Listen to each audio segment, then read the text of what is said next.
હે guys, welcome to my new વ્લોગમાં તમારું સ્વાગત છે.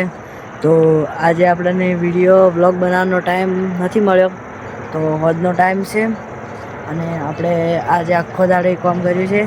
વજાણીના પાળા વધ્યા છે, તો વિડીયો બનાવવાનો ટાઈમ નથી મળ્યો, તો હાલ બનાવે છે. તો બાકી એક આપણને એક મુશ્કેલી આવી છે. આપણે જે વિડીયો બનાવતા હતા એમાં સપોર્ટ શું મળે, તો વિડીયો બનાવવાનું મન નથી થતું, પણ તો આપણે વિડીયો બનાવ્યો છું વ્લોગ. તો વ્લોગમાં તમે સપોર્ટ કરો બાકી અને આગળ પહોંચાડો. આપણે એક ભાઈ એવા કે અહીંયા માણસોનું પાળીને સહન નથી થતું, તો આપણે એ સહન નથી કરાવવું અહીંયા, અને વધારે થોડું કરાવવું છે. તો તમે અમારા વ્લોગને સપોર્ટ કરો અને બસ. તો આજના વ્લોગમાં આટલું. મળીશું આપણે કાલના વ્લોગમાં. જય માતાજી મિત્રો.